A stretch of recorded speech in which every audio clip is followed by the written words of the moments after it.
बिस्मिल्लाहिर्रहमानिर्रहीम। सामईन मुहतरम, अस्सलामु अलैकुम वरहमतुल्लाहि वबरकातुहू। जैसे कि आप हज़रात को मालूम है कि पिछली वीडियो में हमने आखिरी दो मखारज पढ़ लिए, यानी बा और मीम का मखरज, और उसके बाद जो है गुन्ने का मखरज हमने पढ़ लिया था। और गुन्ना किसे कहते हैं? नाक में आवाज़ ले जाने को कहते हैं। तो इसको हमने पढ़ लिया। अब जो है मैंने कहा था कि अगले वीडियो में, अगले सबक में हम आपको सारे मखारज सुनाएंगे। तो आज हम जो सारे मखारज हैं, यानी 17 मखारज हैं, वो इंशाल्लाह अभी आपको मैं सुना देता हूँ। तो उसमें से सबसे पहले जो है वो जो फिदहन है, यानी पहला मखरज जो है कुतुब के एतबार से वो जो फिदहन है। तो जो फिदहन किसको कहते हैं? मुँह की खला को। और मुँह की खला से कौन से हर्फ अदा होते हैं? वो है हुरूफ मद्दा, यानी अलिफ मद्दा। यानी अलिफ मद्दा किसको कहते हैं? अलिफ से पहले ज़बर आ जाए तो उसको अलिफ मद्दा कहते हैं। और वो मद्दा किसको कहते हैं? वो साकिन हो और उससे पहले क्या आ जाए? पेश आ जाए। कोई भी हर्फ हो उसके ऊपर पेश हो, वो साकिन हो, तो उसको वो मद्दा कहते हैं। और इसी तरह या मद्दा किसको कहते हैं? या साकिन हो और उससे पहले क्या आ जाए? कसरा यानी ज़ेर आ जाए, तो ये या मद्दा है। ये तीन हरूफ है, ये मुँह की खला से अदा होते हैं। ठीक है। इससे अगला मखरज जो है वो है अक्साए हल्क। अक्साए का हल्क किसको कहते हैं? वो गले का वो हिस्सा जो सीने के करीब हो, गले का वो हिस्सा जो सीने के करीब हो। ये यहाँ से क्या है कि हमजा और हा, ये दो हर्फ अदा होते हैं। और उसके बाद जो है वस्ते हल्क किसको कहते हैं? यानी गले का दरमियानी हिस्सा। गले के दरमियानी हिस्से से आइन और हा, यानी जिसके ऊपर नुक्ते नहीं है, आइन के ऊपर भी नुक्ता नहीं है और हा के ऊपर भी नुक्ता नहीं है, तो ये दो हर्फ यहाँ से अदा होते हैं, यानी वस्ते हल्क से। उसके बाद जो है अदनाए हल्क किसको कहते हैं? हल्क का वो हिस्सा जो मुँह के करीब हो। ठीक है। तो वहाँ से दो हर्फ अदा होते हैं, वो है गैन और खा। गैन और खा कौन से हर्फ हैं? गैन और खा यानी जो जिसके ऊपर नुक्ता हो, जिस गैन के ऊपर नुक्ता है और जिस खा के ऊपर नुक्ता है, वो दो हर्फ जो है वो यहाँ से अदनाए हल्क से अदा होते हैं। उसके बाद है जो है लहाद किसको कहते हैं? यानी गोश्त का वो टुकड़ा जो जुबान की जड़ के साथ ऊपर जो छोटा सा गोश्त का टुकड़ा होता है, जिसको उर्दू में कौवा कहते हैं। उस कौवे में यानी वहाँ से जब जुबान की जड़ और वो कौवा ये दोनों मिलकर ये जब ऊपर तालु के साथ दोनों लग जाते हैं, तो वहाँ से कौफ अदा होता है। ठीक है। और इससे अगला मखरज जो है मुँह की तरफ, उससे थोड़ा सा उस मखरज से हटकर मुँह की तरफ, तो वहाँ से काफ अदा होता है, यानी जो तालु का नमी वाला हिस्सा है वहाँ से काफ अदा होता है। ठीक है। तो उसके बाद जो है वस्ते लिसान किसको है? जुबान की दरमियान, यानी दरमियानी हिस्सा। ये जब जुबान की दरमियान जो है वो जब ऊपर तालु के साथ लग जाती है, तो वहाँ से जीम शीन या ये तीन हुरूफ अदा होते हैं। और ये हीम भी यहाँ से अदा होती है। ठीक है।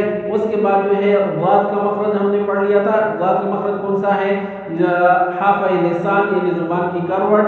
ये जब दाढ़ों के साथ दाएं तरफ हो या बाएं तरफ हो, 5 दाढ़ें हैं, दाढ़ों के नाम हमने पढ़ लिए थे। तो उनमें से नवाजिज़, फ़वाहिन और ज़वाहिन, इनके साथ जब दाएं तरफ हो या बाएं तरफ हो या दोनों तरफ जब जुबान की करवट ये लग जाती है और जुबान की जो सिरा है वो जब ऊपर की तरफ मुड़ जाती है, तो वहाँ से क्या होता है कि इससे वाद अदा होता है। दोनों तरफ लगा ले या एक तरफ। उसके बाद जो है लाम का मखरज क्या था? ज़वाहिर के साथ थोड़ा सा हिस्सा जो है वो करवट का भी है। और जो उसके बाद है तरफ़ लिसान, यानी वो हिस्सा जो रुबाई और अन्याब के साथ और सनाया के साथ ये जब लग जाए, तो यहाँ से क्या है? ज़वाहिर, रुबाई और अन्याब के सामने जो हिस्सा जुबान का आता है, वो उस हिस्से से ये जब लग जाए तो वहाँ से लाम अदा होता है। ठीक है। और उसके बाद है नून कहाँ से अदा होता है? नून का मखरज भी यही है, लेकिन इसमें ज़वाहिर नहीं है, सिर्फ रुबाई और अन्याब और सनाया इसका हिस्सा, ये जब यहाँ से जुबान की जो तरफ है वो जब यहाँ से लग जाए तो वहाँ से नून अदा होता है। उसके बाद वो अगला मखरज है वो रा का मखरज है। را کہاں سے ادا ہوتی ہے؟ وہ رباعی انیاب اور ثنایا کے ساتھ یہ جب لگ جائے تو یہی مخرج ہے، لیکن اس میں زبان کی پشت کو بھی دخل ہے، تو اس کو زبان کی جو پشت جو ہے، زبان کی پشت جب یہ اور ساتھ رباعی انیاب اور ثنایا اس کے سامنے جو زبان کی طرف جو اس کے ساتھ لگ جاتی ہے تو وہاں سے یہ را ادا ہوتی ہے، ٹھیک ہے۔ تو اس کے بعد جو ہے طا دال تا، طا دال تا، ان کا مخرج کیا ہے؟ زبان کا سرہ اور سامنے والی جو ثنایا علیہ کی مسوڑے ہیں، یہاں سے جب زبان کی نوک یہاں سے مسوڑوں کے ساتھ جب لگ جاتی ہے تو وہاں سے طا دال تا، طا دال تا، یہ تین حروف ادا ہوتے ہیں، اور اس کے بعد وا دال تا کا مخرج ہے۔ وا دال تا اس کا کون سا مخرج ہے کہ جب زبان کی نوک اور اسی طرح ثنایا علیہ کی نوک، یہ جب زبان کی نوک ثنایا علیہ کی نوک سے لگ جائے تو وہاں سے وا دال تا، یہ تین حروف ادا ہوتے ہیں۔ اس کے بعد جو باری آتی ہے وہ ہے صاد زا سین، صاد زا سین، وہاں سے یعنی زبان کی نوک اور ثنایا سفلی کی نوک، ثنایا سفلی یعنی سامنے والے جو دو دانت ہیں نیچے والے، وہاں سے جب زبان کی نوک لگ جائے اور اس کی نوک کے ساتھ تو وہاں سے صاد زا سین، جس میں سیٹ کی آواز بھی آتی ہو، تو وہاں سے یہ تین حروف ادا ہوتے ہیں۔ پھر اس کے بعد جو ہے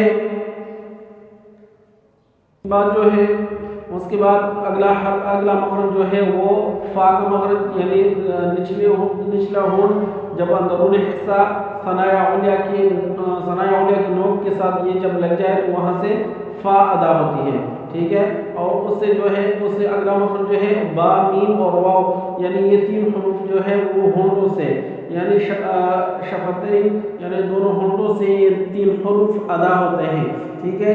واو ہونٹوں کی گلائی سے، اور با جو ہے وہ نچلی ہونٹ کی جب اندرونی حصے سے جو تری والا حصہ ہے وہاں سے با ادا ہوتی ہے، اور خشکی والے حصے سے جو ہونٹوں کا ہے وہاں سے میم ادا ہوتا ہے، ٹھیک ہے۔ تو یہ صوت المخرج ہو گیا۔ اس سے اگلا جو مخرج ہے وہ ہے خیشوم، یعنی ناک کی بانسری میں آواز لے جانا، یعنی نون مشدد اور میم مشدد، یا اس طرح جو اس کی حالات ہیں وہ انشاءاللہ ہم پڑھیں گے۔ تو یہاں سے نون اور میم کا جو مخرج ہے، یعنی اس کا غننے کا جو مخرج ہے وہ ہے خیشوم۔ خیشوم کس کو کہتے ہیں؟ ناک کی بانسری کو، تو وہاں سے یہ غنہ ادا ہوتا ہے۔ تو اب تک کے لیے اتنا ہی کافی ہے۔ الحمدللہ ہم نے 7 مخارج پڑھ لیے ہیں۔ انشاءاللہ نورانی قاعدے کی پہلی تختی مکمل ہو گئی ہے، انشاءاللہ اگلی تختی ہم شروع کریں گے۔ اب تک کے لیے اتنا ہی کافی ہے۔ آپ حضرات سے گزارش ہے کہ میرے اس چینل کو سبسکرائب کریں جنہوں نے سبسکرائب نہیں کیا، اور لائک کریں اور بیل آئیکن کی بٹن کو دبا دیں تاکہ اب تک ہماری ہر ویڈیو پہنچتی رہے۔